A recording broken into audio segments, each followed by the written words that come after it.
একটা হচ্ছে মাইক্রো, একটা টাইপ সি। মাইক্রো তো এরকম সার্কিট থাকতে পারে, টাইপ সি তো এমন সার্কিট থাকতে পারে। তো আমরা দুইটা বোঝানোর জন্য আলাদা সার্কিট দিছি। আমরা দেখবো এখান থেকে বোঝার চেষ্টা করব যে চার্জিং পোর্ট থেকে কিভাবে আমাদের সিস্টেম চলে চার্জে দেওয়া অবস্থায় এবং ব্যাটারি দিয়ে চলে। তো এখানে আমরা দুইটা চার্জিং এসি ড্র করছি, একটা লিনিয়ার বেজের, আরেকটা হচ্ছে আমাদের ডিজিটাল। তো এখান থেকে আমরা একটু যদি ভালোভাবে বুঝি তাহলে বুঝতে পারবো চার্জে দিয়ে কিভাবে সার্কিট চলতেছে, ভিভেট ভিপিএস এর মধ্যে পার্থক্য কি আমরা ভালোভাবে বুঝতে পারবো। তো ফার্স্ট অফ অল আমরা এটাকে দেখি, এটা হচ্ছে মাইক্রো। এটা একটা চার্জিং এসি, 6 লেগের 8 লেগের হয় একটা চার্জিং এসি। এইটা মোস্টলি ভালো মোবাইলে, একটু দামি মোবাইলে থাকে না, ইনফিনিক্স আইটেল এইসব কোয়ালিটির ফোনের মধ্যে আমরা এটা দেখতে পারবো। তো এখানে যদি আমরা দেখি, প্রথমে হচ্ছে আমরা এখানে শুধু একটা লাইনে আপাতত ড্র করছি, প্লাস এবং মাইনাস। তো ভিভাস আসতেছে,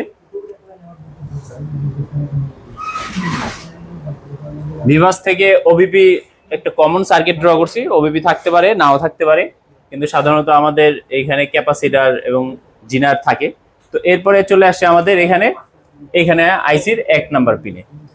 তো এই পিনটার মধ্যে চলে আসছে লেখা দেখতেছি ই লেখা, আর এখানে আছে বি লেখা, এখানে আছে সি লেখা। তো এটা বোঝানোর জন্য অন্য পাগুলাকে বেস পার্ট আমরা এখনো কানেক্ট দেইনি। তো এখানে ই লেখা মানে এটা মূলত একটা ট্রানজিস্টার। কি এটা? এটা আইসির আকার দেওয়া হয়েছে, মূলত এটা একটা ট্রানজিস্টার বেজের, এটা চার্জার আইসি। তো এই মিটারে যখন আসে, তো এই 4টা পা থাকে আমাদের, যদি 8 পায়ের থাকে, এটা তো 6 পায়ের, যদি 8 পায়ের থাকে তাহলে এই 6টা হয়ে যায় আমাদের কালেক্টর। এই মূল লাইন দুইটাই থাকে, বাকিগুলো হয়ে যায় আমাদের কালেক্টর পিন। তো কালেক্টর পিন হয়ে আমাদের যখন চার্জে দেয়, ভিভাস আসে এখানে 5 ভোল্টেজ, 5.2 ভোল্টেজ। তো এরপরে এই ভোল্টেজটা আমাদের এইখান থেকে সুইচিং হয়ে চলে আসে হচ্ছে ব্যাটারি কানেক্টরে, এবং এই ভোল্টেজটাই চলে যাচ্ছে আমাদের সব আইসিতে। এখানে আমরা কিছু আইসি দিছি যেখানে যেখানে আমাদের ভিপিএস ভিভেট প্রয়োজন, ব্যাটারি ভোল্টেজ প্রয়োজন, সব জায়গায় চলে যায়। তো এর মধ্যে আমাদের মূল পিএম আইসিতে, গ্রাফিক 2G লাইটিং আইসিতে, এগুলোর মধ্যে চলে যাচ্ছে। এইভাবে আমাদের ফোনটা এট এ টাইম ব্যাটারি চার্জ হচ্ছে, আবার সিস্টেমকেও রান করতেছে। আমরা যদি চার্জে দিয়ে ফোনকে রান করি, চালাই, তাহলে দেখবেন আপনি ব্যাটারিতে চার্জ কম হচ্ছে। কারণ কি? কারণ সিস্টেমও আপনার কাজ করতেছে এই ব্যাটারি ভোল্টেজ দিয়ে, আবার এইখানে ভোল্টেজও আসতেছে, তার মানে ডিভাইড হয়ে গেছে, যে এম্পিয়ার ডিভাইড হয়ে গেছে, এর জন্য দেখবেন স্লো চার্জ হচ্ছে। এবং এখন যদি আপনি চার্জের থেকে কাট করে ফেলি, চার্জ খুলে ফেলি, তাহলে কিভাবে হচ্ছে? তো চার্জ খুলে ফেললে এটা এখানে আর ভিভাস নাই, ভিভাস কাটা। তখন হচ্ছে কি আমাদের এই ব্যাটারি ভোল্টেজে আবার এখান থেকে সিস্টেম হয়ে এই লাইন হয়ে সিস্টেমে চলে যাচ্ছে, আবার সিস্টেম রান করছে। প্রথম চার্জে দিছি, এই একটা লাইনে ডিভাইড হয়ে সিস্টেমে গেছে এবং ব্যাটারিতে আসছে। যখন আমরা চার্জার খুলে ফেলছি, এখন আর চার্জার নাই, তো এখন ব্যাটারি যে চার্জ হয়েছে, ব্যাটারি ভোল্টেজ চলে যাচ্ছে আমাদের সিস্টেমে। এটা হচ্ছে একটা কোয়ালিটি, এটা একটা বেজ। আরেকটা বেজ হচ্ছে আমাদের যে এটার মধ্যে আমাদের একটা টাইপ সি ডিসি বা মাইক্রো থাকতে পারে। তো প্রথমে আসছে এখানে ওবিপি হয়ে আসছে একটা চার্জার আইসিতে। তো এই চার্জার আইসি এই চার্জার আইসির মধ্যে অনেক পার্থক্য। এই চার্জার আইসি আর এই চার্জার আইসির মধ্যে অনেক পার্থক্য হচ্ছে, এই চার্জার আইসি যদি আপনি এখনকার সময় না বুঝতে পারেন, তাহলে আপনার কাছে ডেড ফোন রিপেয়ার করা কষ্ট হবে।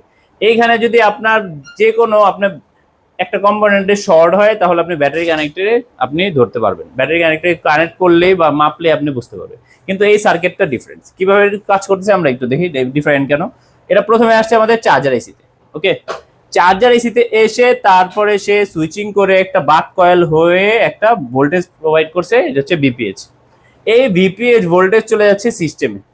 ওকে, আগে আমরা দেখছি এই যে এখানে যেটা ভিভেট ভোল্টেজ সিস্টেমে চলে যাচ্ছে। ওকে, তো এই ভোল্টেজটা আবার আমাদের ব্যাটারিতে আসেনি, এই ভোল্টেজটা আবার আমাদের এখান থেকে রিটার্ন এসে আবার আইসিতে ঢুকছে। আইসিতে ঢুকে ভিতরে ডিসি ডিসি মসফেট আছে, ডিসি ডিসি মসফেট হয়ে আমাদের ব্যাটারি কানেক্টরে চলে আসে। তার মানে এই সার্কিটের সঙ্গে ওই সার্কিটের মূল পার্থক্য হচ্ছে এইটার ব্যাটারি ভোল্টেজ আর সিস্টেমের ভোল্টেজ এক ভোল্টেজ, ভোল্টেজের রেশিও একই, কিন্তু এখান থেকে এটা দুইটা এক না, আলাদা।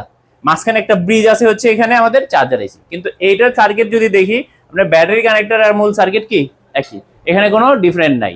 তো এই সার্কিট আপনার ফল্ট ফাইন্ড করা সহজ, শর্ট ফাইন্ড আউট করা সহজ, কিন্তু আপনি যদি এই সার্কিট ভালোভাবে না বুঝেন, তাহলে আপনি শর্ট ফাইন্ড আউট করতে পারবেন না। কারণ এইখানে তো একে আসছে, সুইচিং হয়ে গেছে সিস্টেমে, এরপরে আবার এখান থেকে একটা লাইন ঢুকাইছে চার্জার এসিতে, যেটা ভিতরে ডিসি ডিসি মসফেট হয়ে আমাদের ভিভেটে ব্যাটারিতে চলে আসছে, আমাদের চার্জ হচ্ছে। যখনই আমরা ব্যাটারিতে চার্জে লাগাইছি, তখন আমাদের এই সিস্টেমে চলছে, আবার চার্জও হচ্ছে। আবার যখন আমরা চার্জার খুলে ফেলছি, চার্জার ডিসকানেক্ট করে ফেলছি, তো এবার কি হচ্ছে, আবার ব্যাটারি ভোল্টেজ সিস্টেমে ডিরেক্ট যাচ্ছে না, কোথায় যাচ্ছে? চার্জার আইসিতে যাচ্ছে আগে। এটা পিএমআই নামে আমরা জানি, পিএমআই লেখা থাকলে চার্জার আইসি, একসময় পিএমআই ফেমাস ছিল, এই জন্য পিএমআই বললে আমরা চার্জার আইসি বুঝতাম। ডিসি ডিসি আইসিও বলা হয় এটাকে, আর চার্জার আইসি হতে পারে। তো এইটাই হচ্ছে আবার কি হচ্ছে আমাদের ব্যাটারি ভোল্টেজ আসতেছে আবার চার্জার আইসিতে, চার্জার আইসি এরপরে এই লাইন দিয়ে আবার বিপিএইচ বানায় তারপরে চলে আসছে আমাদের মূল সিস্টেমে। মানে এখানে সিস্টেমের সঙ্গে ব্যাটারির সঙ্গে একটা অনেক পার্থক্য আছে। ওকে, যদি আপনার ব্যাটারিতে এই লাইনে কোনো শর্ট থাকে এখানে ধরা পড়বে না, এখানে শর্ট থাকলে এখানে ধরবে। এই জন্য আপনার এই সার্কিটগুলো যদি এখনকার সময় না বুঝতে পারেন তাহলে আমাদের মোবাইলে আমরা ফাইন্ড আউট মানে short find out, date find out করা অনেক কষ্ট হবে। যদি আমাদের চার্জিং ক্লাস, তবে সিস্টেম কিভাবে চলতেছে আমরা এটা দেখলাম, এরপরে আমরা দেখবো চার্জিং কিভাবে, চার্জের জন্য কি কি প্রসেস